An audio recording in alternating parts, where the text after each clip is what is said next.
আসসালামু আলাইকুম। আমরা এখন আছি নারায়ণগঞ্জ জেলার নারায়ণগঞ্জ ৫ আসনের বন্দর উপজেলার মদনপুর ইউনিয়নের একটি কেন্দ্রে। ভোট কার্যক্রম খুবই সুন্দরভাবে সঞ্চালিত হচ্ছে। ভোটারদের উপস্থিতি লক্ষ্য করা যাচ্ছে। আনসার, বিডিবি এবং পুলিশ প্রশাসনের যারা আছে তাদের দায়িত্ব খুবই সুন্দর। ওনারা ওনাদের দায়িত্ব খুবই ভালোভাবে পালন করে আসছেন। আমাদের সাথে থাকুন, কিছুক্ষণের মধ্যে আমরা ভোটারদের সাথে কথা বলবো।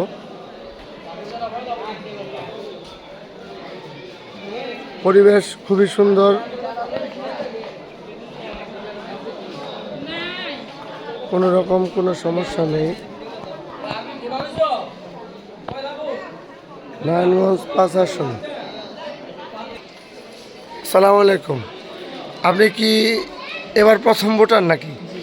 আচ্ছা, আপনার কেমন লাগতেছে ভোট দিতে এসে? ভোট দিতে এসে মাশাআল্লাহ অনেক ভালো লাগতেছে। পরিবেশটা কেমন? এই পরিবেশটা অনেক সুন্দর। সুন্দর, কোনো রকম কোনো ঝামেলা কোনো কিছু? বাইরের পরিবেশ? বাইরের পরিবেশ মাশাআল্লাহ। আসসালামু আলাইকুম। হ্যাঁ, আলহামদুলিল্লাহ। আপনি কি এবার প্রথম? জি, এবার প্রথম। তো আপনার কাছে কেমন লাগতেছে ভোটের যে পরিবেশটা? খুবই আনন্দকর ঈদের পরিবেশ। যাক, মাশাআল্লাহ মাশাআল্লাহ মাশাআল্লাহ। আসসালামু আলাইকুম আপা। আমরা এখন একটা আপার সাথে কথা বলবো। উনি ভোট দিতে আসছিলেন। আমার কি ভোট হয়েছে? কি রকম দিলেন? কোনো রকম সমস্যা হয় নাই তো? কেমন লাগতেছে এত বছর পরে ভোট দিতে পারে? জি, আচ্ছা, ঠিক আছে।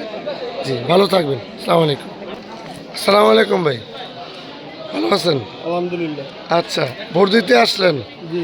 কি কোনো রকম কোনো ঝামেলা মনে হয়েছে? না, পরিবেশ কেমন? আলহামদুলিল্লাহ। এবার এর আগেও তো ভোট দিচ্ছেন, তো এবার কত বছর পরে মোটামুটি ভোট দিলেন? 17 বছর। তো কেমন লাগতেছে পরিবেশটা? ভিতরের পরিবেশ, নিয়ম শৃঙ্খলা সব ঠিকঠাক মতো আছে? আলহামদুলিল্লাহ। আচ্ছা, ঠিক আছে। ভোট দিচ্ছেন না দিবেন? দিবেন, প্রসেসিংয়ে আছেন। আচ্ছা, আসসালামু আলাইকুম ভাই। আপনার কাছে কেমন লাগতেছে? জি, আলহামদুলিল্লাহ ভালো। ভাই আপনার কাছে? জি, আচ্ছা। আমরা এখন আছি নারায়ণগঞ্জ ৫ আসনে মদনপুর ইউনিয়নের যেই ক্যাম্পটিতে আমরা ভিতরে ছিলাম তারই বাইরে অবস্থান করতেছি। তো আমরা এখন আছি ধানের শীষের যে ক্যাম্প, ওই ক্যাম্পের সামনে। আমরা কথা বলবো প্রতিনিধি যারা আছেন তাদের সাথে। আসসালামু আলাইকুম। ওয়ালাইকুম আসসালাম। আচ্ছা, আজকের পরিবেশটা কি রকম? নির্বাচনী পরিবেশটা? নির্বাচনী পরিবেশ মদনপুর ৪ নং ওয়ার্ডে জি, খুব উৎসাহ মুখে ভোটাররা ভোট দিতে পারতেছে এবং শান্তি শৃঙ্খলাভাবে জি। ভোট দিতেছে। এখানে কোনো জায়গামেলা নাই, কোনো অঘটনা ঘটে নাই, এখনো কোনো উচ্চস্বরে কোনো চলতেছে না। কিন্তু শান্তিপূর্ণভাবে আমরা ৪ নং ওয়ার্ডবাসী এবং মা বোনেরা সুন্দরভাবে ভোট দিয়ে আমরা ধানের শীষকে জয়যুক্ত করবো ইনশাআল্লাহ। আচ্ছা, আপনারা তো মোটামুটি একটা দলের প্রার্থী হিসাবে, এজেন্ট হিসাবে কাজ করতেছেন। আপনাদের দলের প্রতি মানে আপনাদের কনফিডেন্সটা কীরকম? ইনশাল্লাহ কীরকম সাড়া পাইতেছেন? ৪ নং ওয়ার্ডে বিপুল ভোটে পাস করে ধানের শীষ অ্যাডভোকেট আবুল কালামকে জয়যুক্ত করবো ইনশাল্লাহ ইনশাল্লাহ।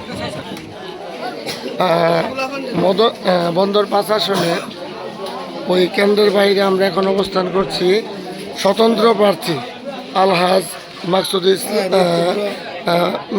মাকসুদ হোসেনের প্রচারণার টেবিলের সামনে। তো আমরা ওনাকে জিজ্ঞেস করব। আচ্ছা ভাইয়া, এখানে যে আছেন কোনো রকম কোনো সমস্যা ফিল করতেছেন কি? পরিবেশ কেমন? নির্বাচনী পরিবেশ কেমন? মোটামুটি ভালো না? আপনারা কতটুকু আশাবাদী? আমরা আশাবাদী, দেখা যাক এখন পরিস্থিতি যদি সবকিছু অনুকূলে থাকে তাহলে হয়তো। আপনি কোনো রকম কোনো সমস্যা নাই তো? সমস্যা তেমন মেজর কোনো সমস্যা দেখা যাচ্ছে না, কিছু সমস্যা তো থাকবেই, আছেই। তো আমরা চেষ্টা করছি আমাদের মতো করে, আমাদের যতটুকু সম্ভব আমাদের যারা ভোটার আছে তাদের ভোটাধিকারটা নিশ্চিত করার এবং যাতে সঠিকভাবে ভোট প্রয়োগ করতে পারে সেটা নিশ্চিত করার জন্য আমরা সর্বোচ্চ চেষ্টা করছি। থ্যাংক ইউ, ভালো থাকবেন।